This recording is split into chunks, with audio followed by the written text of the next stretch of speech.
ഈശോ സഭയിലെ വിശുദ്ധനായ ഒരു ആത്മായ സഹോദരനാണ് അൽഫോൻസ് റോഡ്രിഗസ്. സെഗോവിയയിൽ ഭക്തരായ മാതാപിതാക്കന്മാരിൽ നിന്ന് 1531 ജൂലൈ 25 അദ്ദേഹം ജനിച്ചു. ചെറുപ്പം മുതൽ അൽഫോൻസ് ദൈവമാതൃഭക്തനായിരുന്നു. 12ാമത്തെ വയസ്സിലെ ജപമാല ചൊല്ലാൻ ബാലൻ പഠിച്ചുള്ളൂ. അന്നു മുതൽ ജപമാല മുടക്കിയിട്ടില്ല. അൽക്കിയയിലെയും വലേൻസിയയിലെയും സർവകലാശാലകളിൽ അവൻ അധ്യയനം ചെയ്തു. പിതാവ് മരിക്കയാൽ വിദ്യാഭ്യാസം നിർത്തി കുടുംബകാര്യം അന്വേഷിക്കേണ്ടി വന്നു. അവൻ അനുദിനം വിശുദ്ധ കുർബാനയിൽ സംബന്ധിക്കുകയും ഭക്തിപൂർവ്വം ജപമാല ചൊല്ലുകയും ചെയ്തിരുന്നു. അൽഫോൻസ് വിവാഹം കഴിച്ച് ഒരു കുട്ടിയുണ്ടായി. താമസിയാതെ അമ്മയും കുട്ടിയും മരിച്ചു. വേറൊരു വിവാഹത്തെപ്പറ്റി അൽഫോൻസ് ചിന്തിക്കുകയുണ്ടായില്ല.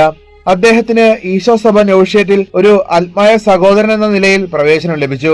6 മാസത്തിനു ശേഷം മജോർക്കായിലുള്ള മൗണ്ടേഷൻ കോളേജിലേക്ക് മാറ്റം കിട്ടി. അവിടെ വെച്ചാണ് വ്രതമെടുത്തത്. 50 കൊല്ലത്തോളം അദ്ദേഹം ആ കോളേജിൽ പോർട്ടർ ജോലി ചെയ്യുകയുണ്ടായി. ഒഴിവു സമയം അദ്ദേഹം ജപമാലയോ സുഹൃത്ത് ജപങ്ങളോ ചൊല്ലിക്കൊണ്ടിരുന്നു. വിശുദ്ധ പീറ്റർ ക്ലാവർ പോലും ഈ സഹോദരന്റെ ഉപദേശം തേടിയിട്ടുണ്ട്. 1617 ഒക്ടോബർ 31 അദ്ദേഹം അന്തരിച്ചു. വിശുദ്ധനെന്നാണ് നാട്ടുകാർ അദ്ദേഹത്തെ വിളിച്ചിരുന്നത്.